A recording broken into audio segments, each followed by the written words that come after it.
देखो, 4 हमने धातुओं के रासायनिक गुण पढ़ा दिए। आज हमारे पास है चैप्टर नंबर 3 का साइंस में धातु और धातु लेशन का धातुओं के क्लोरीन से क्रिया। हम पढ़ा रहे हैं धातुओं के रासायनिक गुण। धातुओं के रासायनिक गुण में 4 रासायनिक गुण पढ़ा दिए।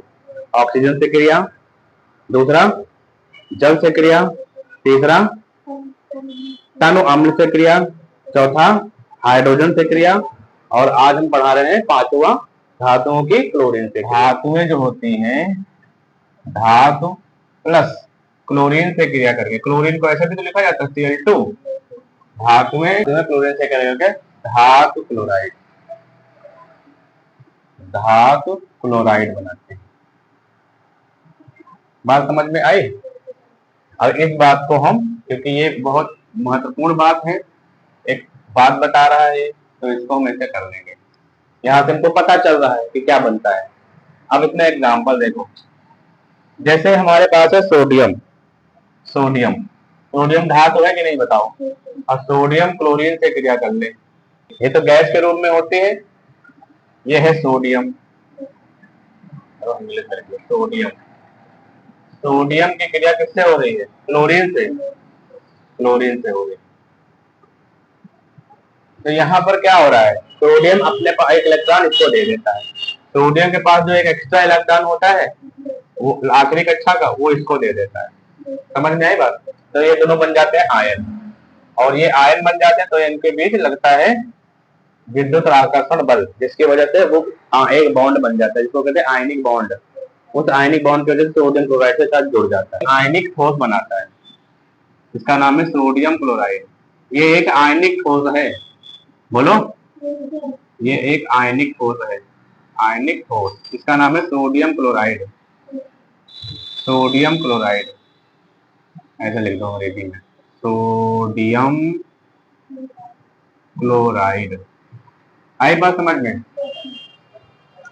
आयनिक ठोस। इसका दूसरा एग्जांपल देखो, तो मैग्नीशियम की क्रिया जब हम क्लोरीन से कराते हैं, मैग्नीशियम की क्रिया हम क्लोरीन से कराते हैं, तो क्या बनता है बताओ? मैग्नीशियम क्लोराइड, MgCl2, यही तो बनता है मैग्नीशियम क्लोराइड। ये है मैग्नीशियम, मैग्नीशियम। ये है क्लोरीन, ठीक, और इसका नाम है मैग्नीशियम क्लोराइड।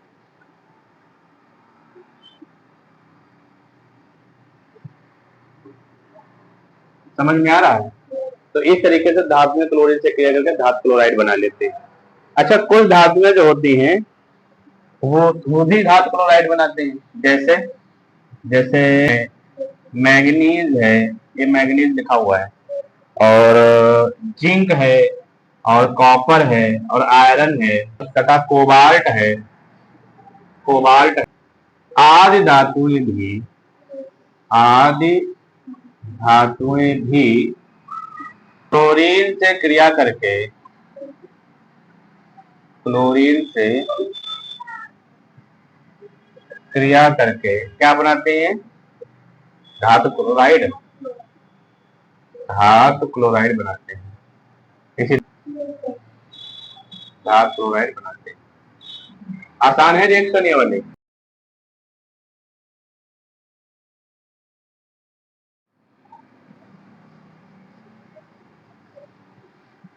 देखो, एक हेडिंग बनाओ, नोट हेडिंग बनाओ, इस तरीके से नोट हेडिंग बनाओ। मतलब हमको इसको याद करके जाना है, पढ़ना ही पढ़ना है हमको इसको, ठीक है? नोट का मतलब कुछ विशेष बातें, कुछ विशिष्ट बातें, स्पेसिफिक चीजें जो हमको एग्जाम के लिए बिल्कुल तैयार करके ही जाना है, ठीक है? उनको नोट में हम लिखते हैं। एक्वारेजिया या अम्लराज, अम्लराज या एक्वारेजिया, अम्लराज या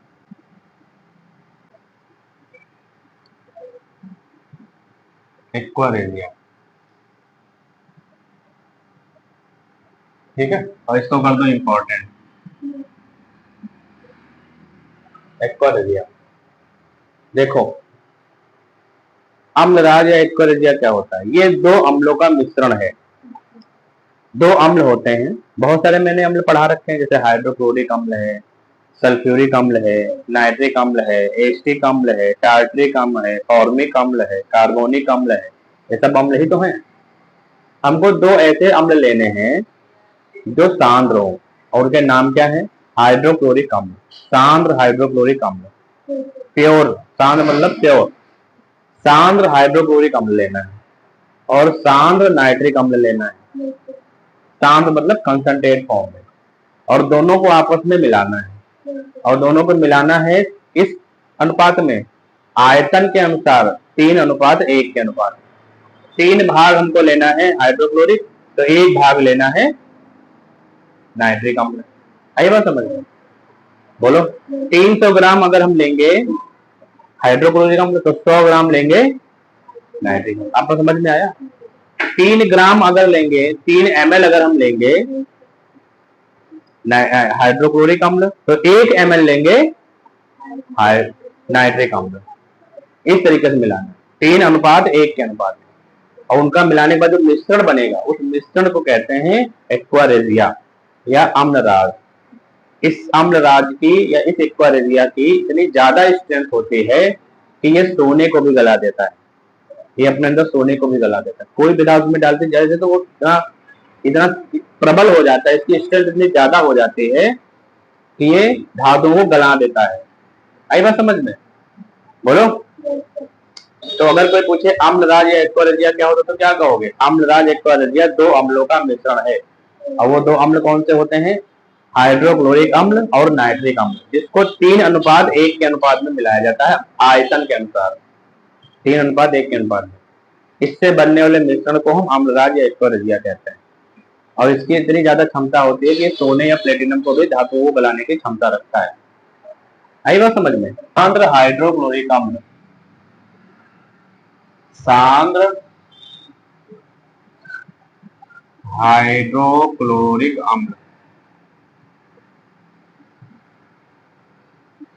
सांद्र हाइड्रोक्लोरिक अम्ल यानी कि HCl,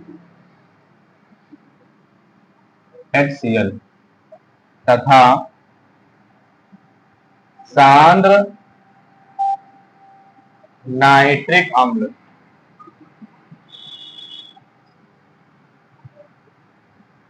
सांद्र नाइट्रिक अम्ल, इसको हम कहते हैं HNO3। ये तो कहते हैं सांद्र हाइड्रोक्लोरिक अम्ल तथा सांद्र नाइट्रिक अम्ल को के भार नहीं, आयतन के अनुसार, आयतनानुसार या आयतनानुसार ऐसे लिख लो, आयतन के, आयतन के अनुसार 3:1 अनुपात को लिख दो यहाँ पर। तो आयतन के अनुसार 3:1 के अनुपात में मिलाने पर बने मिश्रण को अम्लराज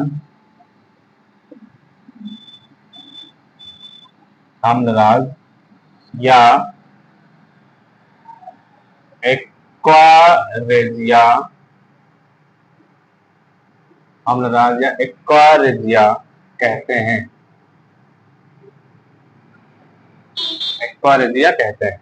बोलो, समझ में आई बात? 3:1 के अनुपात में उनको मिलाना है, किसको किसको? HCl और नाइट्रिक। कौन? सांद्र, सांद्र हाइड्रोक्लोरिक अम्ल और सांद्र नाइट्रिक अम्ल को 3:1 के अनुपात में उनको मिलाना है, भार के अनुसार, आयतन के अनुसार। ऐसे लिखो, यह सध्रुम होता है, यह सध्रुम, सध्रुम का मतलब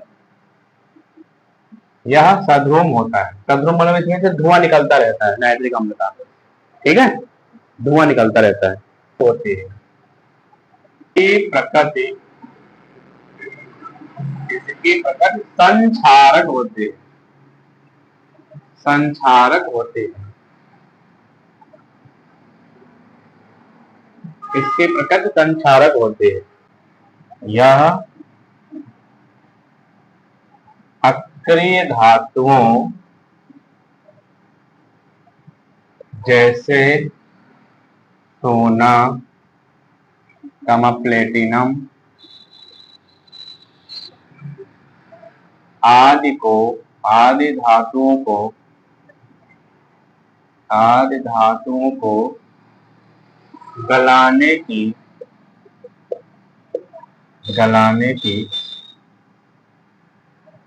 क्षमता रखता है। ठीक, आदि धातुओं को गलाने की क्षमता रखता है। समझ में आया? बोलो। अम्लराज या एक्वारज या किसको कहते हैं? बोलो। इसकी स्ट्रेंथ बहुत ज्यादा होती है, इतना ज्यादा ये संक्षारक होता है कि सोने को भी गला लेता है, अपने अंदर घोल लेता है। ठीक, लिख लो। इसके बाद अगली हेडिंग देखो। संक्षारक मतलब होता है नष्ट कर देना, खराब कर देना, है ना।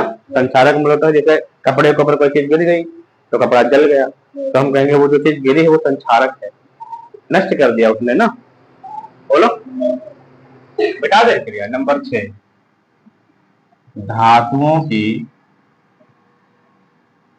अगला रासायनिक गुण है धातुओं की लवण विलयन, मतलब पानी में घुला हुआ लवण, है ना। लवण विलयनों से क्रिया,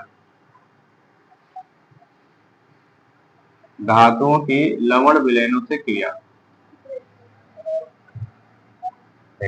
लवण विलयन जैसे पानी में नमक घोल दिया तो लवण का विलयन बन गया, कैल्शियम क्लोराइड घोल दिया, मैग्नीशियम क्लोराइड घोल दिया, सोडियम क्लोराइड घोल दिया। ठीक, तो कोई भी लवण पानी में घुल गया तो लवण का विलयन बन, उससे धातुओं की क्रिया अगर हम कराते हैं तो क्या प्राप्त होता है, समझ में। तो देखें, देखो जैसे ये है कॉपर सल्फेट और इसकी क्रिया कैसे, ये धातु का लवण है, कॉपर सल्फेट लवण ही तो है और ये पानी में घुला हुआ है। ठीक, पानी में घुला हुआ है और इसकी क्रिया किससे हो रही है, किसी धातु के साथ हो रही है। तो यहाँ पर हमने ले लिया जिंक, जिंक ले लिया। देखो धातुओं के लवण की विलयनों से क्रिया में एक बात हमेशा ध्यान रखना कि लवण में जो धातु लगी हुई है, लवण कौन है, ये तो है, लवण में जो धातु लगी है, ये धातु जिस धातु से क्रिया कराने जा रहे हो उससे अगर अधिक क्रियाशील है तो ये क्रिया नहीं होगी, क्योंकि अधिक क्रियाशील जो होगी वो कम क्रियाशील वाले को विस्थापित नहीं कर पाएगी। कम क्रियाशील वाली जो धातु होगी वो अधिक क्रियाशील वाले धातु को विस्थापित नहीं कर पाएगी, क्योंकि मैंने फर्स्ट लेसन में एक विस्थापन अभिक्रिया पढ़ाई थी, उसमें बताया था कि अधिक क्रियाशील धातु कम क्रियाशील धातु के उसके लवण के, उसके यौगिक के में से हटा करके खुद जाके जुड़ जाता है। याद आया है? अधिक क्रियाशील धातु उसके लवण से कम क्रियाशील धातु वाले को हटा करके खुद जाके जुड़ जाता है, इसको कहते हैं विस्थापन अभिक्रिया। याद आया कि नहीं आया? तो सेम यही प्रक्रिया यहाँ भी है कि अधिक क्रियाशील अगर धातु है और उसकी क्रिया हम लवण से ऐसे लवण से करा रहे हैं जिसमें कोई कम क्रियाशील वाला धातु जुड़ा हुआ है, तो अधिक क्रियाशील वाला धातु कम क्रियाशील वाले धातु को हटा देगा और उसकी जगह खुद जुड़ जाएगा और एक दूसरा लवण बन जाएगा और वो वाला धातु अलग हो जाएगा। अब जिंक और कॉपर में देखो कौन अधिक क्रियाशील है, जिंक ज्यादा क्रियाशील है। अच्छा, हम कैसे जान पा रहे हैं ये बात, क्योंकि जिंक सक्रियता श्रेणी में ऊपर है और कॉपर नीचे है, तो सक्रियता श्रेणी भी हम आगे बढ़ाएंगे, इससे हमको ये पता चलेगा कि कौन सी धातु किससे ज्यादा क्रियाशील है। आई बात समझ में? यहाँ पर जिंक और कॉपर में जिंक ज्यादा क्रियाशील है कॉपर से, क्योंकि सक्रियता श्रेणी में जिंक ऊपर है कॉपर नीचे है। तो जिंक क्या करेगा, कॉपर को यहाँ से हटा देगा, बोलो, कॉपर यहाँ से हट जाएगा और यहाँ पे जुड़ जाएगा जिंक, तो क्या बन जाएगा, ZnSO4, ये तो बनेगा ZnSO4। और अलग क्या हो गया, कॉपर अलग हो गया, तो कॉपर अलग हो जाएगा, बोलो, कॉपर अलग हो गया। ये होती है धातु लवणों की विलयन से क्रिया, धातु के लवण विलयनों से क्रिया। यह है कॉपर सल्फेट लवण है, यह है कॉपर सल्फेट, कॉपर सल्फेट लवण, बोलो, या धातु लवण कह लो। और ये है जिंक, ये जिंक है, और ये है जिंक सल्फेट, जिंक सल्फेट, ठीक। और ये है कॉपर। बात समझ में आई? कॉपर अलग हो गया। तो एक तो ये हो गया एग्जांपल। एक आयरन की क्रिया जिंक से करो, ये आयरन है और इसकी क्रिया आयरन सल्फेट ले लो, ये आयरन सल्फेट है और इसकी क्रिया जिंक से कराओ।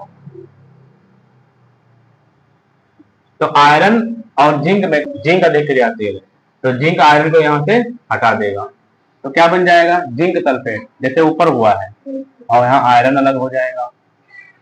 बोलो, यहाँ आयरन मतलब विस्थापन अभिक्रिया हो रही है। थर्ड नंबर में AgNO3, ये है सिल्वर नाइट्रेट, क्या हम कराएंगे कॉपर से, सिल्वर नाइट्रेट की क्रिया हम कराएंगे कॉपर से। अब ध्यान से देखो बोर्ड पे, यहाँ पर कॉपर और सिल्वर की क्रिया देख लो हो रही है। कॉपर और सिल्वर में कौन अधिक क्रियाशील है? सिल्वर नहीं, कॉपर। सिल्वर कॉपर के भी नीचे है सक्रियता श्रेणी में, तो कॉपर सिल्वर को यहाँ से हटा देंगे। ठीक, तो लिखोगे कैसे CuNO3 का होल ट्वाइस, क्योंकि कॉपर की वैलेंसी कितनी होती है? 2 होती है, और यहाँ से Ag अलग हो जाएगा, Ag यहाँ से अलग हो गया। बोलो, यहाँ एक्वस फॉर्म और यहाँ Ag अलग हो गया। बोलो, तो यह है सिल्वर नाइट्रेट, ये बैलेंस नहीं, इसको बैलेंस करना पड़ेगा, सिल्वर नाइट्रेट, और यह है कॉपर, कॉपर ठीक, और यह है कॉपर नाइट्रेट, कॉपर नाइट्रेट, और यह है सिल्वर। ठीक, समझ में आया? देखो बैलेंस नहीं है, इसको बैलेंस कर लो, NO3 2 है तो इसको 2 से गुणा कर दो, तो यहाँ भी NO3 2 हो जाएंगे, लेकिन यहाँ Ag तो हो गए, तो इस Ag को भी 2 से गुणा कर दो, हो गया बैलेंस। कॉपर तो एक ही था। बोलो, तो हमने छठी नंबर हेडिंग पढ़ ली, धातुओं की लवण विलयन से क्रिया। ये सब रासायनिक गुण है धातुओं के, मैंने 6 रासायनिक गुण तुम लोगों को अच्छी तरीके से एक्सप्लेन करा दिया है, धातुओं के रासायनिक गुण, है ना? अगर किसी को कोई डाउट हो तो पूछ सकते हो। अब अगली हेडिंग पढ़ाएंगे हम सक्रियता श्रेणी, धातुओं के रासायनिक गुण हमने कंप्लीट करा दिया, ठीक है, सक्रियता श्रेणी हेडिंग बनेगी। देखो साइंस में यूनिट नंबर 3 में धातु आधार चैप्टर चल रहा है, metal non and non metal, ठीक, जिसमें हमने तत्व के बारे में, धातु के बारे में, धातु के भौतिक गुण के बारे में, धातुओं के रासायनिक गुण के बारे में बहुत ही गहराई से डिटेल में अध्ययन किया है। ठीक, आज हमारे पास पढ़ने के लिए क्या टॉपिक है? हमारे पास एक पढ़ने के लिए एक नया टॉपिक है जिसका नाम है सक्रियता श्रेणी। किसकी सक्रियता श्रेणी? धातुओं की सक्रियता श्रेणी। हम धातुओं की सक्रियता श्रेणी के बारे में पढ़ेंगे। ठीक, धातुओं की सक्रियता श्रेणी मतलब क्या हुआ कि धातुओं की क्रियाशीलता के आधार पर उनको बढ़ते क्रम में रखा गया है, घटते क्रम में, क्रियाशीलता के आधार पर उनको घटते क्रम में रखा गया है, और उनको घटते क्रम में रख करके एक सीरीज बनाएगी, एक श्रेणी बनाएगी जिसका नाम है सक्रियता श्रेणी। समझ में आई बात? उस श्रेणी में जो धातु जितने ज्यादा ऊपर होगी उसकी क्रियाशीलता उतनी ही ज्यादा होगी। आई बात समझ में? बोलो। और इस श्रेणी में हाइड्रोजन को भी रखा गया है, हालांकि हाइड्रोजन अधात्विक तत्व है, अधात्विक गुण है इसके अंदर हाइड्रोजन के पास, लेकिन क्योंकि हाइड्रोजन इलेक्ट्रॉन त्याग करके धन आयन बनाने की प्रवृत्ति रखता है, इसलिए इसको भी इस सक्रियता श्रेणी में शामिल कर लिया गया है। आई बात समझ में? तो सक्रियता श्रेणी है क्या? धातुओं की सक्रियता श्रेणी क्या है?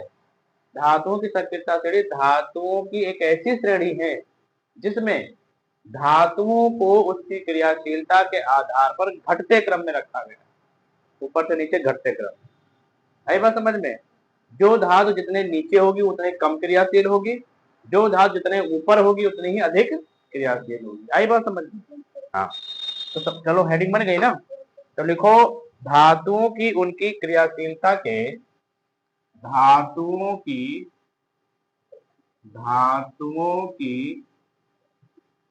उनकी क्रियाशीलता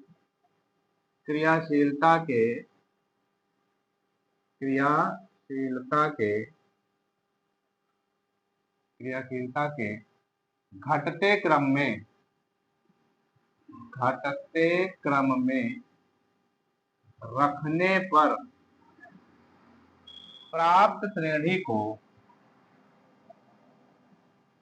प्राप्त श्रेणी को उनकी क्रियाशीलता के घटते क्रम में रखने पर प्राप्त श्रेणी विद्युत रासायनिक श्रेणी, इसका नाम विद्युत रासायनिक श्रेणी भी है। ठीक है, विद्युत रासायनिक श्रेणी विद्युत रासायनिक श्रेणी या सक्रियता श्रेणी या सक्रियता श्रेणी कहते हैं। आई बात समझ में? धातुओं की उनकी क्रियाशीलता के घटते क्रम में रखने पर एक श्रेणी प्राप्त होती है। उस श्रेणी को क्या कहते हैं? उस श्रेणी को कहते हैं विद्युत रासायनिक श्रेणी या सक्रियता श्रेणी। लाइन से लिखो, इस श्रेणी में जो धातुएं हाइड्रोजन से ऊपर है, ठीक है, इस श्रेणी में जो धातुएं हाइड्रोजन से ऊपर है उन्हें हम कहते हैं सक्रिय धातुएं। क्या कहते हैं? सक्रिय धातुएं, जो हाइड्रोजन से ऊपर है। जो धातुएं हाइड्रोजन से नीचे हैं उन्हें हम क्या कहते हैं? अक्रिय धातुएं। क्या कहते हैं? अक्रिय धातुएं। अभी हम सीरीज बनाएंगे, अभी बताएंगे। सक्रिय कह लो या कम सक्रिय धातुएं कह लो, ऐसे लिख लो, कम सक्रिय धातुएं। तो देखो सीरीज हम बनाने जा रहे हैं, ठीक है, मतलब श्रेणी बनाएंगे। हमको श्रेणी ऐसे बनाना, ऊपर से नीचे की तरफ। से पहले ऊपर हम लिखेंगे, सबसे पहले एक लाइन खींच दे ताकि वो सीरीज हमको अलग दिखाई पड़े। इस तरीके से हम लाइन बना देंगे और हम इतनी जो खाली जगह पड़ी है इसमें ही सीरीज बनाएंगे। ठीक, हमको पूरी जगह को भरना है सीरीज को, तो एक ही लाइन में बनाना है। पूरी सीरीज एक ही लाइन में आनी चाहिए। सबसे पहले ऊपर लिखेंगे के, potassium, sodium, calcium, magnesium, aluminium, zinc, iron, copper, Ag और Au। ये है सक्रियता श्रेणी। देखो सीधी सीधी लाइन में बना दिया मैंने। अब इनके हम नाम भी लिखेंगे साथ में। क्या नाम है? इसका नाम है पोटेशियम। इसका क्या नाम है? सोडियम। बताओ काजल, इसका बताओ नाम क्या है? क्या नाम है इसका? कैल्शियम। इसका नाम बताओ? मैग्नीशियम।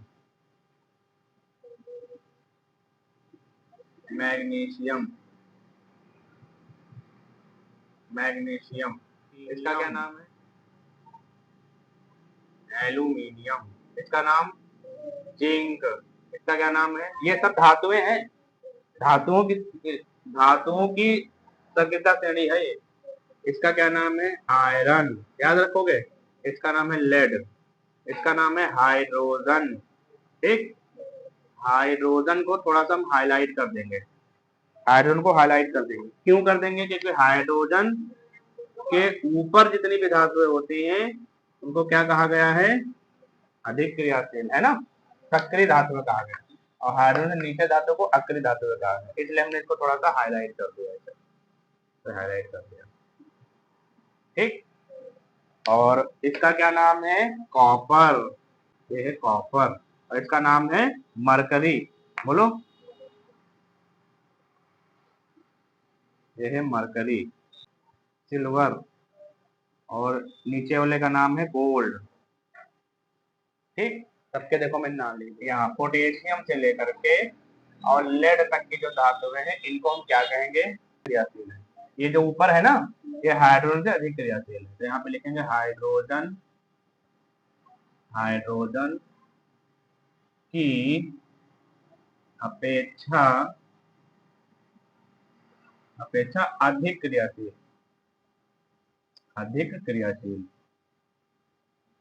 क्रियाशील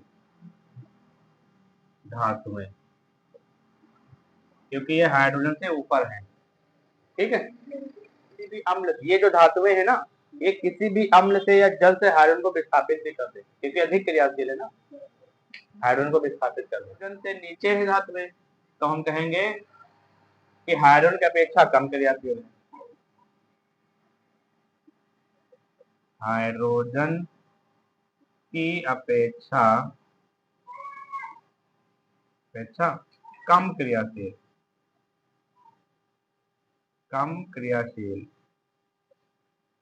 धातु है। कम क्रियाशील धातु। हम ऊपर से नीचे अगर हम ऑर्डर को देखें तो हमको यहाँ पे कौन सा ऑर्डर मिल रहा है? Descending order. डिसेंडिंग मतलब घटता क्रम, है ना, क्रियाशीलता का घटता क्रम। यहाँ पर सबसे अधिक क्रियाशील होगी क्रियाशीलता, सबसे अधिक क्रियाशीलता किसकी? पोटेशियम की। सबसे अधिक क्रियाशीलता पोटेशियम की सबसे अधिक क्रियाशीलता, ये सबसे अधिक क्रियाशील है ना, नीचे जाने पर है क्रियाशीलता। घटती अभिक्रियाशीलता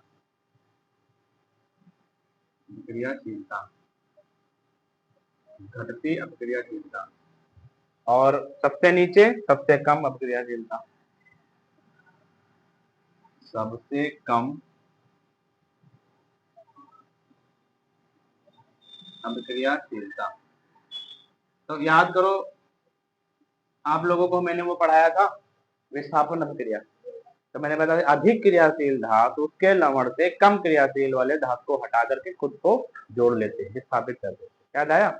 तो वहां पे हम कैसे कहते थे कि अधिक क्रियाशील है? जिंक कॉपर से अधिक क्रियाशील है, जिंक आयरन से अधिक क्रियाशील है। दिखाते थे नहीं दिखाते थे रिएक्शन? तो कैसे जान पाते थे? यहाँ से जान पाते, कौन किससे अधिक क्रियाशील है यहाँ से पता चल जाएगा।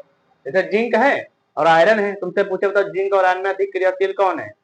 जिंक, क्योंकि जिंक आयरन के ऊपर है, जो ऊपर होगा वो ज्यादा क्रियाशील होगा। अगर कोई तुमसे पूछे बताओ कैल्शियम और एल्युमिनियम में अधिक क्रियाशील कौन है? कैल्शियम, क्योंकि ये ऊपर है। अगर कोई तुमसे पूछे बताओ कॉपर में और एल्युमिनियम में कौन अधिक क्रियाशील है? एल्युमिनियम अधिक क्रियाशील, क्योंकि ये ऊपर है। आई बात समझ में? तो क्या कॉपर एल्युमिनियम को हटा पाएगा? उसके लवण से नहीं हटा पाएगा। कॉपर कहाँ हटा पाएगा?